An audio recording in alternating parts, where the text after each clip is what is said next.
जय हिंद। सुरक्षा भी उनसे चाहिए जिन पर तुमने कत्ल का इल्जाम गढ़ा है, और सबको मालूम है कि कश्मीर में किसने आतंक का माहौल गढ़ा है।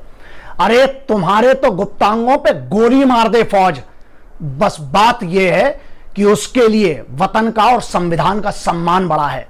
समझ तो गए होंगे आप लोग।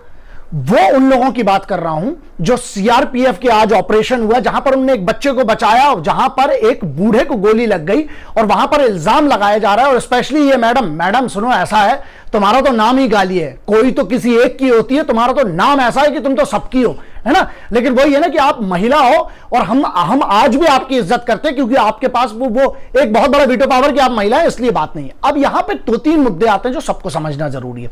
मुद्दा नंबर 1 आता है, ये जो डिबेट्स में जो लोग बैठते हैं, आप लोग इनसे आशा ज्यादा मत करो।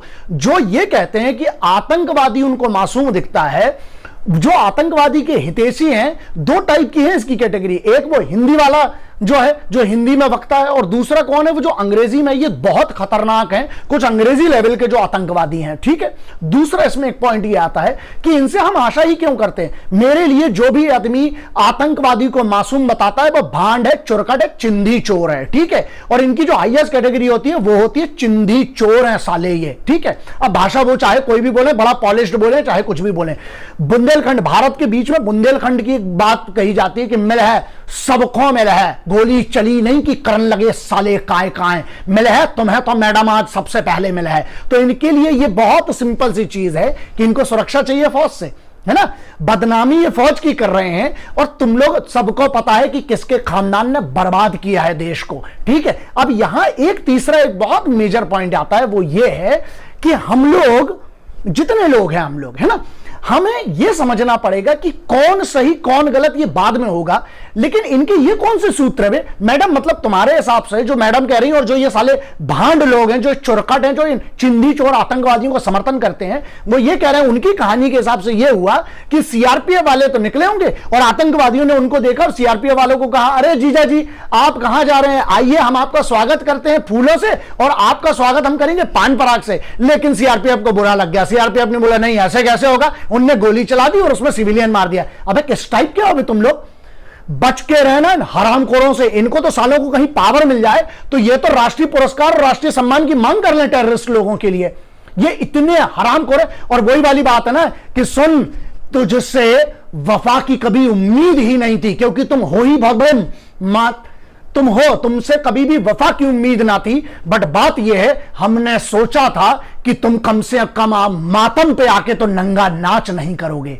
यही गलत फहमी थी हम लोगों की। लेकिन तुम लोग को ना देश के माहौल से मतलब है, तुम मोराल को जो करते हो। फौज यार तुम्हें क्या समझ में नहीं आता। अच्छा, तुम्हारे सूत्र जितने हैं, तुम्हारे सूत्रों के हिसाब से कौन से सूत्र है, तुम उधर पे ठीक है। तो मैडम एक काम करो, ये जो कॉमेडी की स्क्रिप्ट लिख रहे हो ना तुम लोग, और तुम्हारा पूरा खानदान है, जो भी लोग हैं, तुम लोग एक काम करो, यहां पे आके स्क्रिप्ट लिखो बे। तुम लोगों की वैसी ही लग चुकी है। कुछ शर्म करो, कुछ शर्म करो इस वतन के लिए। आपसे क्या मांगती है आर्म्ड फोर्सेस, सिक्योरिटी फोर्सेस, आपसे क्या मांगती है? हाँ, कुछ नहीं मांग रही है, सिर्फ एक चीज एक्सपेक्टेशन है आपसे, और वो ये है कि कम से कम उनकी कुर्बानियों की इज्जत तो कीजिए आप। और यस, अगर वहां पर गोली गलती से, अच्छा, जब सिविलियन को बचाते बचाते फौजियों को गोली पड़ जाती है, तब आपका आंदोलन कभी नहीं होता है। तब तुम लोग ट्विटर पे नहीं आते हो बे। तब तुम्हारी अम्मा मर जाती है, उस दिन तुम्हारी मां की शादी हो रही होती है ना, तब क्यों नहीं आते हैं? और दूसरा देखो यार, बहुत सीधी सी बात है, कुत्ता जो होता है ना, वो आईने में देख के, कुत्ते के बारे में नहीं बोलूंगा, बहुत वफादार होता है यार। एक तुम लोगों को सलाह है कि अगर कुत्ता पाला हो तो ठीक है, नहीं है ना तो कुत्ते से एक चीज सीखो सालों, उस जानवर से सीखने वाली बात है वफादारी। वो अपने मालिक से वफादार होता है। तुम इस वतन के वफादार नहीं हो, तुम इधर की खाते हो। इसमें बहुत सारी चीजें, मैं बहुत कुछ बोल सकता हूं, लेकिन मैं अपना संयम नहीं खोना चाहता हूं इस बात के लिए। लेकिन आपको यह कहता हूं कि आपसे सिर्फ एक गुजारिश है कि आप वक्त निकालिए और कभी खुद मर जाइए साले, क्योंकि तुमसे बड़ा कोई बोझ नहीं है इस हिंदुस्तान में। जो भी व्यक्ति आतंकवादियों का समर्थन करता है, चाहे वो किसी भी पार्टी को, चाहे भी किसी भी दल का हो, चाहे वो किसी भी भाषा में, अंग्रेजी में बोले, हिंदी में बोले, मेरे लिए वो बहुत बड़ा चमनचू है और बहुत बड़ा हरामखोर है। और मैं मांग करता हूं, मुझे तो लगता है, बनी बात है, होगा नहीं होगा बात अलग है, लेकिन हमारे देश में ना एक एंटी चमनचू लॉ और एंटी ये जो बैठे हुए हैं चिंधी चोर लॉ बनना चाहिए। इसके अंतर्गत जो भी भारत की एकता, अखंडता और सिक्योरिटी फोर्सेस के मोराल को तोड़े और इनके गलत इल्जाम लगाए, और जैसे ही साबित होता है इन लोगों को ना कहां गोली पड़ना चाहिए वो आप लोग बहुत अच्छे से जानते हैं। लेकिन एक मुद्दा तो है, अगली बार याद रखना कि कौन वतन के साथ था और कौन बुरे वक्त में, जब मौतें हो रही हैं, जब लोग मर रहे हैं, जब इतना बुरा वक्त है कोरोना का, उस समय भी राजनीति कर रहा था। यह ध्यान रखना, ठीक है।